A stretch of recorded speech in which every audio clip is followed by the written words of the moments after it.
আসসালামু আলাইকুম। Selim electric and electronics মিডিয়ার পক্ষ থেকে আপনাদের জানাই অনেক অনেক শুভেচ্ছা ও অভিনন্দন। আশা করি আল্লাহর রহমতে সবাই ভালো আছেন, আমিও ভালো আছি।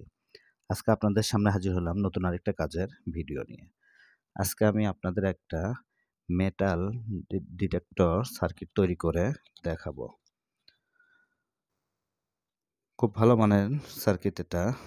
আপনারা এটা প্রদেশ হিসেবে ব্যবহার করতে পারেন। তো কাজটা শুরু করার আগে বলবো, আপনি যদি আমার চ্যানেলে নতুন হয়ে থাকেন তাহলে অবশ্যই আমার চ্যানেলটা সাবস্ক্রাইব করবেন। আর যদি সাবস্ক্রাইব করে থাকেন তবে তার জন্য আপনাকে অসংখ্য ধন্যবাদ। বিসমিল্লাহির রহমানির রহিম। তো এ কাজের জন্য লাগবে বিসি 547, দুটা ট্যান্ডেস্টার, দুটা পিএফ, এটা 102 আর একটা 33। আরও আনুষঙ্গিক যা যা লাগবে আমি কাজের মাধ্যমে বলে দিচ্ছি। তো বিসি 547 ট্যান্ডেস্টার নিয়ে বেশ কিছু ভিডিও আমার দেওয়া আছে, তারপরেও বলি এটা।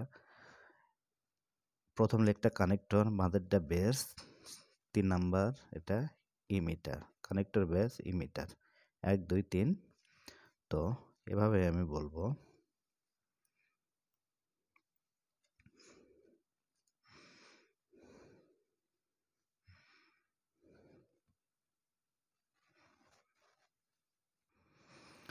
প্রথম ট্যান্ডেস্টারের ইমিটারের সঙ্গে দ্বিতীয় ট্যান্ডেস্টারের বেসের এরকম সোল্ডারিং করে দিব। প্রথম ট্যান্ডেস্টারের ইমিটার এবং দ্বিতীয় ট্যান্ডেস্টারের বেস এভাবে সোল্ডারিং করে নিব। প্রথম ট্যান্ডেস্টারের কানেক্টরের সঙ্গে 102 পিএফ এর এক মাথা এভাবে সোল্ডারিং করে দিব এবং পিএফ এর অপর মাথার সাথে 33 পিএফ ক্যাপাসিটার, শুধু 33 পিএফ ক্যাপাসিটার এভাবে এটা সোল্ডারিং করে দিব এবং অপর মাথা প্রথম ট্যান্ডেস্টারের বেজের সঙ্গে এভাবে সোল্ডারিং করে নিব। এবার 2.2K একটা রেজিস্ট্যান্স নিব। রেজিস্ট্যান্সটা প্রথম ট্যান্ডেস্টারের বেজের সঙ্গে সোল্ডারিং করে দিব। এবার 100K একটা ভলিউম নিব। ভলিউমটার প্রথম পা এবং মাঝের পা, এই দুটা পার সঙ্গে এই যে 2.2K যে রেজিস্ট্যান্সটা লাগালাম ঠিক এভাবে সোল্ডারিং করে দিব। এবার এরকম একটা কয়েল তৈরি করতে হবে। তো কয়েলটা কেমন করে তৈরি করবেন এটা আমি ভিডিওর মাঝে একসময় বলে দিব। তো এখানে দেখেন কয়েলের 3টা মাথা দেখতে পাচ্ছেন, এটা একটা, এখানে ডাবল এবং এখানে সিঙ্গেল। তো কয়েলটা কেমন করে তৈরি করবেন এটা আমি বলে দিব। তো সিঙ্গেল একটা মাথা এখানে প্রথম যে ট্যান্ডেস্টারটা আছে ট্যান্ডেস্টারের কানেক্টরের সঙ্গে এভাবে সোল্ডারিং করে দিব।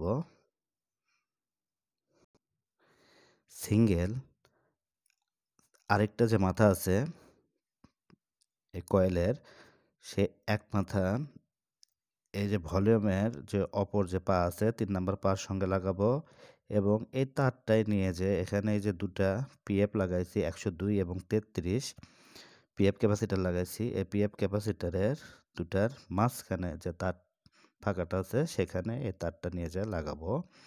তো এখানে আমি অন্য তারও ব্যবহার করতে পারতাম, তো জাস্ট বোঝার সুবিধার্থে আমি এটা এভাবেই দেখাচ্ছি। জাস্ট এটুকু অংশ আপনারা স্ক্রিনশট দিয়ে রাখেন, আমি বাকিটা বলছি। এখন এখানে একটা বাজার নিব, 4 ভোল্টের একটা বাজার নিব বা 3 ভোল্টের একটা বাজার নিব। বাজারের প্লাসটা এই যে কয়েলের যে দু মাথা একসঙ্গে করা আছে সে প্লাস অংশটা এখানে সোল্ডারিং করব এবং মাইনাসটা দ্বিতীয় যে ট্যান্ডেস্টার আছে দ্বিতীয় ট্যান্ডেস্টারের কানেক্টরের সঙ্গে সোল্ডারিং করে দিব। জাস্ট এটা প্লাস এবং এটা এভাবে মাইনাস সোল্ডারিং করে দিব। তো আমি সোল্ডারিংটা করে নিই। তো মোটামুটি সার্কিটটা ওকে হয়ে গেছে।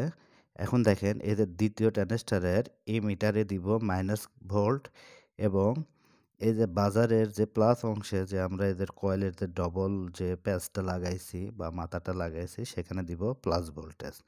তো এখানে 9 ভোল্ট দিবেন, 6 থেকে 9 ভোল্ট দিবেন। তো আমি এখানে 6 ভোল্ট ব্যবহার করব। তো এটাতে হবে প্লাস এবং যেটা বললাম এটানেস্টারের এখানে হবে মাইনাস ভোল্টেজ।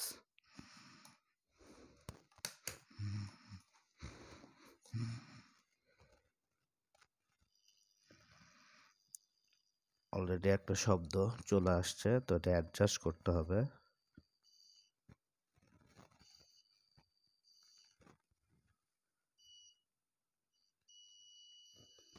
যখন শব্দটা এরকম বন্ধ হয়ে যাবে ঠিক তখনই ভলিউমটা আপনারা রেখে দিবেন। তারপরে এই যে কয়েলের অংশ, এই কয়েলের অংশতে এই যে দেখেন আমি এখানে এই যে লোহার প্লাসটা ঠেকাচ্ছি, যতটুকু লোহা দেখেন এরকম শব্দ চলে আসছে খুব সুন্দরভাবে। দেখেন এদিকে আসবে না, যেখানে লোহা পাবে ঠিক খুব সুন্দর একটা মেটাল ডিটেক্টর। এটা দেখেন এই যে এখানে লোহা যখনই পাবে দেখতে পাচ্ছেন শব্দটা চলে আসছে। খুব সুন্দর কাজের একটা সার্কিট। আপনারা এটা লোহা চিহ্নিত করার জন্য এটা ব্যবহার করতে পারেন। খুব ভালো মানের একটা সার্কিট। এটা তৈরি না করলে বুঝতে পারবেন না। দেখেন এরকম বড় যে এটা অরিজিনাল লোহা দেখতে পাচ্ছেন কি সুন্দর। আমি একটু মাইক্রোফোনটা কাছে নিয়ে যাই তাহলে আপনারা বুঝতে পারবেন। দেখেন এখানে কোনো শব্দ নাই। আবার আমি টান দিলাম, এটা সরি ভালোভাবে দেখেন।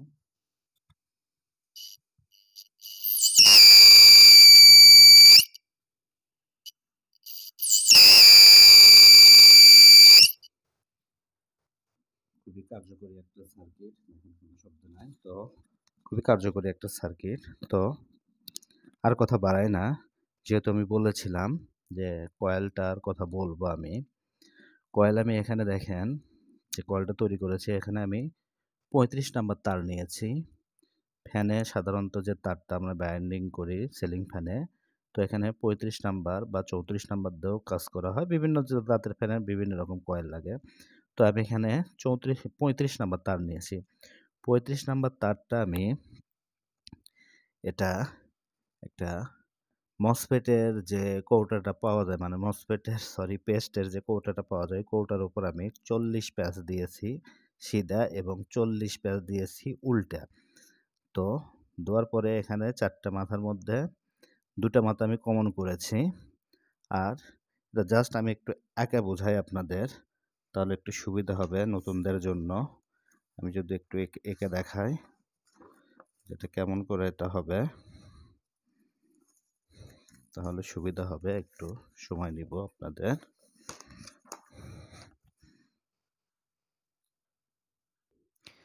দেখেন এখানে ধরেন এটা শুরুর মাথা, এটা আমি প্রথমে এদিকে পেঁচাইছি, এদিকে ধরেন 40টা হয়েছে। তো 40টা হওয়ার পরে এটা এদিক গেছে এবং পরের মাথাটা ঠিক এখান থেকে ধরে এই উল্টো দিকে এরকম করে পেঁচাবেন, এরকম পেঁচাবেন। তো এটা এভাবে হবে, প্রথমটা এদিকে গেছে এবং দ্বিতীয়টা এদিকে গেছে, তাহলে আপনাদের জন্য সহজ হবে। এই 2টা মাথা তখন একসঙ্গে রাখবেন। তো একটা মাথা এখানে ডাবল মাথা এবং এখানে সিঙ্গেল মাথা, এভাবে 40 প্যাচ দিবেন।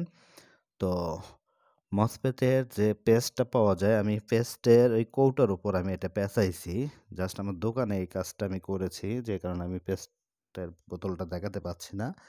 আপনারা ওরকম সাইজের যেরকম ওই যে ওষুধের কৌটা বা তেলের কৌটার উপরে এরকম মাপটা আপনারা দিতে পারেন। তো আর কথা বাড়াই না, কাজটা যদি ভালো যদি লাগে তাহলে অবশ্যই একটা লাইক দিবেন, শেয়ার করবেন বন্ধুদের মাঝে, সেটা জিমেইলে হোক অথবা ফেসবুকে হোক, অবশ্যই শেয়ার করবেন। আর আমার এই ছোট্ট চ্যানেলটা অবশ্যই সাবস্ক্রাইব করবেন। আবার একটু স্ক্রিনশট দিয়ে নেন। সবাই ভালো থাকবেন। আল্লাহ হাফেজ।